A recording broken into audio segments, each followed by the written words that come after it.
On the 4th of September 476, the last Roman emperor, Romulus Augustus, was removed from power by the barbarian Odoacer over 1,000 years after Rome's foundation. The empire was vast, covering 1.9 million square miles at its peak, incorporating the largest professional army the world had ever seen. Despite its enormity, towards the end of its lifetime, Rome was plagued by relentless barbarian attacks that chipped away at its borders, and by the time of Romulus, there was little more than Italy left. While the eastern half of the empire, known as the Byzantine Empire, survived until 1453, the Western Roman Empire crumbled in the 5th century, never to be seen again. In the end, it was Rome's failure to withstand the constant invasions and mass immigration of barbarians that brought it to its end. The ravaging of the Huns in the east led many barbarian tribes to seek shelter within the Roman Empire. One such tribe were the Goths, who sought shelter in 376. Upon letting them cross into their borders, the Romans treated the refugees terribly, giving them no help when famine broke out. Many were forced to sell their children for food, receiving little more than dog meat. This maltreatment led to the outbreak of the Gothic War, in which the oppressed Goths rose up in protest against the Romans. This war was disastrous for Rome, with the Battle of Adrianople in 378 being one of the most devastating defeats throughout Roman history. Here, the Goths led a rebellion against the Eastern Emperor Valens at Adrianople, located in modern-day Turkey. Valens was completely overwhelmed, leading to a mass rout in which 2/3 of the Roman army were killed and the emperor himself was slain. The Gothic War was concluded by Emperor Theodosius I, who allowed the Goths to settle in the empire. The soldiers were allowed to join the ranks of the Roman army, and the people were permitted to stay together within Roman territory, which had not been seen before. Tensions between the Goths and Romans flared up once again when Alaric, king of the Visigoths, decided to take a stand against Rome. Alaric had previously served in the Roman army under Theodosius, but had become disillusioned with the regime after Theodosius died and appointed his sons Honorius and Arcadius to rule each half of the empire. The Gothic tribes living amongst the Romans had come to be known as the Visigoths, meaning Western Goths. Fed up with the mistreatment of the Romans, the Visigoths elected Alaric as their king and marched upon the empire. After moderate success attacking the Eastern Empire, Alaric set his sights on the much weaker Western Empire. Alaric first besieged Rome in 401, but was beaten back by the legendary general Stilicho. Emperor Honorius became increasingly detached from events, moving his capital to Ravenna, near modern-day Venice, in response to Alaric's invasion. Then, in 408, Honorius executed Stilicho, the general who had so valiantly defended Rome all those years earlier, leaving the city wide open to attack. Alaric returned later in the year and besieged Rome until its starving citizens agreed to pay a great ransom and install a rival emperor to represent Alaric in negotiations with Honorius. Alaric wanted land for his people, but Honorius refused to negotiate, leading Alaric to march on Rome for a third time in 410. This time he met virtually no resistance and sacked the city for 3 days before marching southwards with his spoils.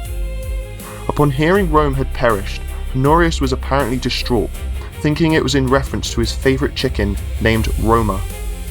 Upon hearing it was the city instead, he was relieved, glad in the knowledge that his favourite chicken was safe.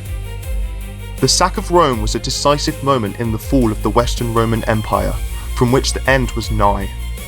The empire fell to the relentless assaults from many barbarian groups, who were able to take over Roman territory and create several successor kingdoms.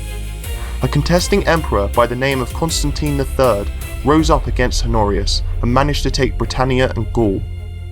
The Romans in Britannia revolted against Constantine, asking Honorius for assistance, who refused them. However, they managed to drive out Constantine's forces without Honorius's help, leading Britannia to be lost to the empire permanently. Constantine was defeated and executed in 411, but the empire faced further problems as Germanic tribes came from across the Rhine and pillaged their way across Gaul before eventually settling in Hispania. The Suebi tribe were able to take over western Hispania and set up the Kingdom of the Suebi. Another two of these tribes, the Vandals and the Alans, led by King Genseric, were able to move south through the Strait of Gibraltar and take most of North Africa, including the legendary city of Carthage. They were eventually able to seize Sicily and several Mediterranean islands, establishing the Vandal Kingdom.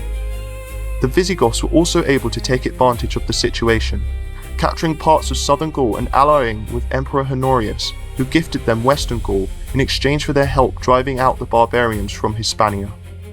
The Visigoths soon turned on their ally and started taking undefended Roman land before the invasion of Attila the Hun forced them to once again ally with the empire.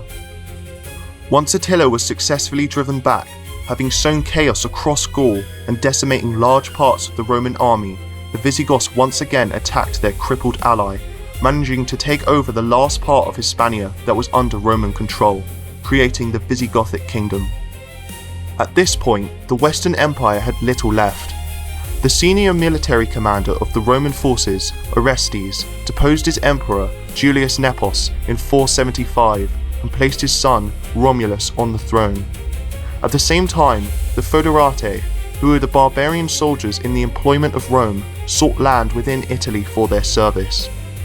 Orestes refused them, and so they turned to Odoacer, an official in the army. Odoacer led the group against Orestes, successfully killing him before they marched against Romulus. Odoacer deposed Romulus, but spared his life, as the emperor was only 16 years old. Odoacer became the king of Italy, sending the imperial insignia to the Eastern Emperor, signifying an end to Rome's imperial power in the West. While it was the barbarian invasions that eventually brought down the empire, the causes of Rome's fall were vast. Rome saw massive issues due to the colossal size of its empire. The empire reached its territorial peak in 117 under the Emperor Trajan, with its borders stretching from Britain to Syria. This led to many problems.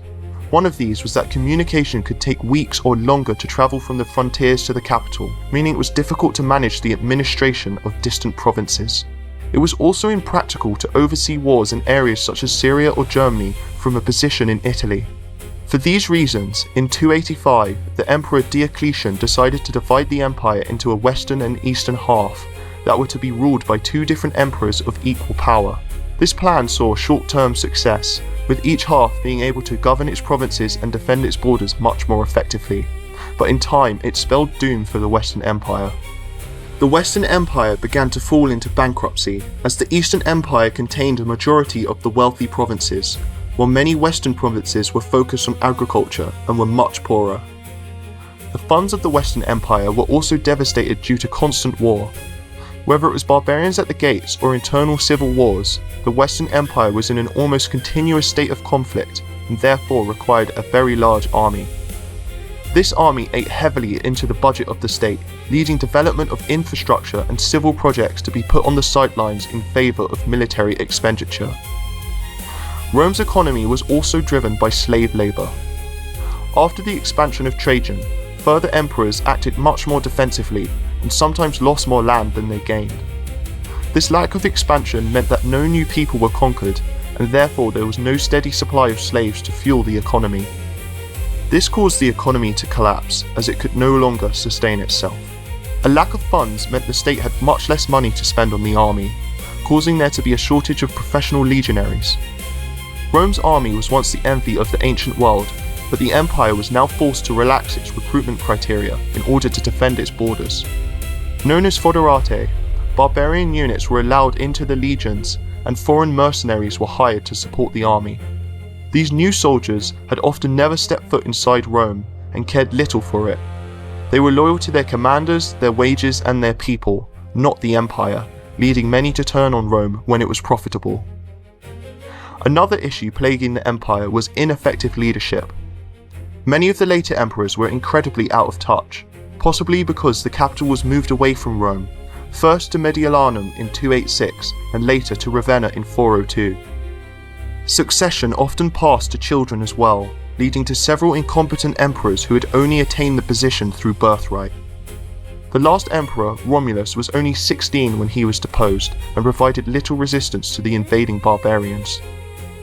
The aristocracy grew incredibly powerful due to low taxes, with some acquiring more wealth than the central government. This led them to effectively control weaker emperors who desperately needed their money, with profit taking priority over matters of state. With such a corrupt and ineffective leadership, it is no wonder the population and many of the new barbarian soldiers had little faith in their rulers. It has also been argued that Christianity played a role in the decline of the empire. Christianity was legalized in 313 and became Rome's official religion in 380. The fact that Christianity had a single god was drastically opposed to Roman methods of control. When conquering new land, the Romans would often incorporate local gods into state religion, allowing them to be worshipped by locals or likening them to an existing deity and merging the two. This was an effective tool of Romanization, slowly integrating the newly conquered into Roman society. Having multiple gods also allowed the Roman emperors to be worshipped as gods, and it was from this that they gained a lot of their legitimacy. The first emperor, Augustus, deified his adopted father, Julius Caesar, and proclaimed himself as the son of a god. Christianity could not allow this, however, leading to the loss of a significant amount of authority for the emperors and making the process of integrating new people much more difficult. While the empire fell in 476, Rome's legacy lived on far past this date. The empire managed to survive territorially, with the Byzantine Empire keeping the Roman East alive until its fall in 1453 to the Ottomans. The empire even saw a resurgence of sort in the West, with Charlemagne, king of the Franks, being crowned the Holy Roman Emperor in 800 AD. Roman culture has had a tremendous effect on the Western world, with many European languages seeing their roots in Latin, such as French, Spanish, and Italian. Rome's religion, Latin Christianity, also saw complete dominance over the medieval West, with the Pope serving as a figurehead for all of Europe from his seat in Rome. Roman technology and infrastructure also helped greatly in the development of Europe in the Middle Ages, with many Roman towns still being important today, such as Londinium, the predecessor to London. So while the empire fell with Romulus, its influence has persisted throughout history, marking it as one of the most impactful empires to have ever existed.